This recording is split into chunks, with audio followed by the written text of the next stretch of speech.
Praise the lord. ಎಲ್ಲರಿಗೂ ದೇವರು ನಿಮ್ಮೆಲ್ಲರನ್ನು ಆಶೀರ್ವದಿಸಲಿ. ವಾರವೆಲ್ಲ ದೇವರು ನಿಮ್ಮನ್ನು ನಡೆಸಿದ್ದಾರೆ ಎಂದು ನಾನು ನಂಬುತ್ತೇನೆ.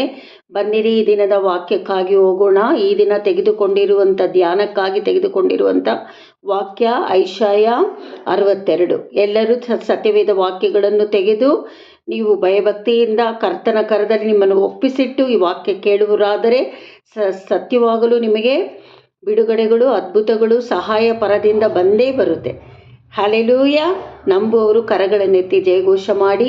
ಬನ್ನಿರಿ, ಐಶಾಯ 62 6, 7, 8, 9 ಓದಿಕೊಳ್ಳೋಣ. ಬನ್ನಿರಿ, ಓದೋಣ.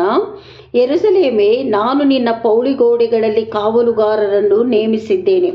ಅವರು ಹಗಲು ಇರುಳು ಮೌನವಾಗಿರಲು. ನೋಡಿ, ನಿಮ್ಮ ಗೂಡಾರಗಳ ಬಾಗಿಲುಗಳು ಗೂಡಾರಗಳಿಗೆ ದೇವರು ಕಾವಲುಗಾರನನ್ನು ನಿಲ್ಲಿಸಿದಾರಂತೆ. ಆ ಕಾವಲುಗಾರನು ಯಾರು? ಪರಲೋಕದಲ್ಲಿರುವ ದೇವದೂತರುಗಳು. ಅರ್ಥ ಆಯ್ತಾ ದೇವರ ಮಕ್ಕಳೇ? ಅದಕ್ಕೆ ದೇವರು ಹೇಳ್ತಾ ಇದ್ದಾರೆ, ಅವರು ಹಗಲು ಇರುಳು ನಿನ್ನಗೆ ಕಾವಲಾಗಿರೋದಕ್ಕೆ ಅವರು ಮೌನವಾಗಿರೋರು. ಸದಾ ಕಾವಲಾಗಿರಿ, ಏನಾದರೂ ಒಂದು ಆ್ಯಕ್ಟಿವ್ ಮಾಡ್ತಾ ಇರ್ತಾರೆ. ಅಂದರೆ ಆ್ಯಕ್ಟಿವ್ ಅಂದರೆ ನಿಮ್ಮ ವಿಷಯಗಳಲ್ಲಿ ನೀವೇನೇನು ಕಾವಲಿಟ್ಟು ಹೋಗ್ತಿರೋ ಅದಕ್ಕೆಲ್ಲ ಅವರು ಕಾವಲಾಗಿರ್ತಾರೆ. ಯೆಹೋವನಿಗೆ ಜ್ಞಾಪಿಸುವವರೇ, ಆತನು ಯೆರೂಸಲೇಮನ್ನು ಭದ್ರಪಡಿಸಿ ಲೋಕ ಪ್ರಸಿದ್ಧಿಗೆ ತರುವ ತನಕ ನಿಮಗೆ ವಿರಾಮವಿಲ್ಲದಿರಲಿ. ಆತನಿಗೂ ವಿರಾಮ ಕೊಡದಿರಿ. ಏನು ಹೇಳ್ತಾ ಇದ್ದಾರೆ? ಲೋಕದಲ್ಲಿ ನಡೆಸುವಂಥ ಯೆರೂಸಲೇಮಿನ ಜನದವರೇ, ಲೋಕದಲ್ಲಿ ಭದ್ರಪಡಿಸಿ ಲೋಕದ ಪ್ರಸಿದ್ಧಿಗೆ ತರುವ ತನಕ ನೀವು ವಿರಾಮ ಇಲ್ಲದೆ ಇರಬೇಕು. ವಿರಾಮ ಇಲ್ಲದೆ ಆ ದೇವದೂತರುಗಳು ನಿಮಗೆ ಕಾವಲಾಗಿರಬೇಕು ಅಂತ ಇಲ್ಲಿ ಯೆಹೋವ ದೇವರು ಮಾತಾಡ್ತಾ ಇದ್ದಾರೆ. ಆಮೇಲೆ ಇಲ್ಲಿ ಹೇಳ್ತಾ ಇರೋದು ಯೆಹೋವನು 62:8 ಯೆಹೋವನು ತನ್ನ ಬಲಗೈ ಮೇಲೆ ತನ್ನ ಭುಜಬಲದ ಮೇಲೆ ಆಣೆಯಿಟ್ಟು ನಿನ್ನ ದವಸವನ್ನು ನಿನ್ನ ಶತ್ರುಗಳ ಆಹಾರಕ್ಕೆ ಇನ್ನು ಕೊಡನು. ನಿನಗೆ ಆಶೀರ್ವದಿಸಿ ಕೊಟ್ಟಂಥ ದವಸ ಧಾನ್ಯಗಳನ್ನು ನಿನ್ನ ಶತ್ರುಗಳಿಗೆ ದೇವರು ಕೊಡೋದಿಲ್ಲಂತೆ, ಅದು ನಿನಗೇ ಸ್ವಂತವಾಗುತ್ತದೆ. ಅರ್ಥ ಆಯ್ತಾ ದೇವರ ಮಕ್ಕಳೇ? ಹಾಗಾದರೆ ನೀನು ದುಡಿದ ದ್ರಾಕ್ಷಾರಸವನ್ನು ಅನ್ಯರು ಕುಡಿಯುವುದೇ ಇಲ್ಲ. ನಿನ್ನ ಬೆಳೆಯನ್ನು ಕೊಯ್ದು ಕುಪ್ಪೆ ಹಾಕಿದವರೇ ಅದನ್ನು ಉಂಡು ಯೆಹೋವನನ್ನು ಸ್ತುತಿಸುವರು. ನಿನ್ನ ಬೆಳೆ ಅಂದರೆ ನಿನ್ನನ್ನು ನಡೆಸಿದವರು, ರಕ್ಷಣೆಯ ಮಾರ್ಗದಲ್ಲಿ ನಡೆಸುವವರು, ನಿನ್ನ ಹತ್ರ ಪ್ರೀತಿ ವಾತ್ಸಲ್ಯದಿಂದ ಇರುವವರು, ನೀನು ಉದ್ಯೋಗ ಮಾಡುವ ಸ್ಥಳದಲ್ಲಿ ಇರುವವರು ನಿನ್ನ ಜೊತೆಯಲ್ಲಿ ನಿನ್ನ ದವಸ ಧಾನ್ಯಗಳನ್ನು ಆಹಾರವನ್ನು ಭುಜಿಸುವರು.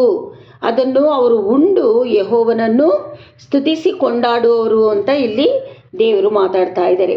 ಅದೇ 62:11 ಓದಿಕೊಡೋಣ. ಇಗೋ, ನಿನ್ನ ರಕ್ಷಣೆಯು ಸಮೀಪವಾಯಿತು. ಯೆಹೋವನು ದಯಪಾಲಿಸುವ ಬಹುಮಾನ ಆತನೊಂದಿಗಿದೆ. ಆತನು ಅನುಗ್ರಹಿಸುವ ಪ್ರತಿಫಲವು ಆತನ ಮುಂದಿದೆ ಎಂದು ಚಿಯೋನೆಂಬಾಕೆಗೆ ಹೇಳಿರಿ ಎಂಬುದಾಗಿ ಯೆಹೋವನು ಭೂಮಿಯ ಕಡೆವರೆಗೂ ಅಪ್ಪಣೆ ಕೊಟ್ಟಿದ್ದಾನೆ.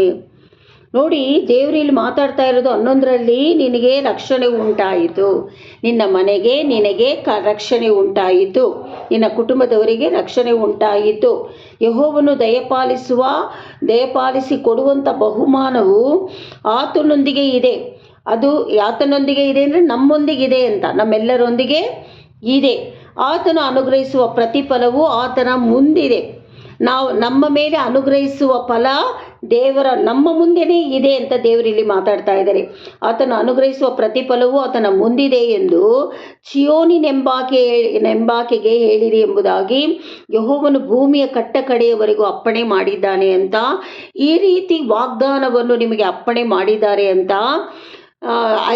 ಏಷಾಯ ಬಂದು ವಾಕ್ಯದ ಪ್ರಕಾರವಾಗಿ ನಿಮ್ಮಲ್ಲಿ ಮಾತಾಡ್ತಾ ಇರೋದು.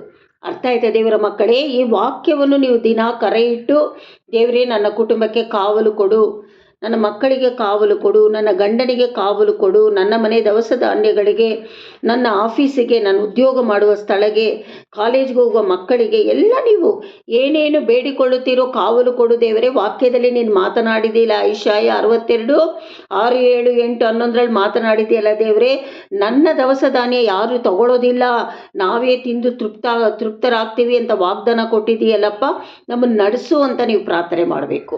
ಈ ವಾಗ್ದಾನವನ್ನು ನೀವು ಆತ್ಮದಲ್ಲಿ ಇಟ್ಟುಕೊಂಡು ದಿನಾ ಪ್ರಾರ್ಥನೆ ಮಾಡುವವರಾದರೆ ಖಂಡಿತವಾಗಲೂ ಈ ವಾಗ್ದಾನ ನಿಮಗೆ ನೆರವೇರಿಸುತ್ತದೆ. ಆದರೆ ನಿಮ್ಮ ದೃಷ್ಟಿ ಯಾವ ಕಡೆ ಇರಬೇಕು? ಪರಲೋಕದ ಕಡೆ ಇರಬೇಕು. ಯಾಕೆಂದರೆ ದೇವರನ್ನೇ ನಂಬಿ ಬಾಳಬೇಕು, ಮನುಷ್ಯರನ್ನು ನಂಬಬಾರದು. ತಂದೆ, ಮಗ, ಪರಿಶುದ್ಧಾತ್ಮ ನಾಮದಲ್ಲಿ ಘನಪಡಿಸಿಬಿಟ್ಟು ಈ ವಾಕ್ಯದ ಪ್ರಕಾರವಾಗಿ ನಿಮ್ಮೆಲ್ಲರನ್ನು ಆಶೀರ್ವದಿಸುತ್ತೇನೆ. God bless you.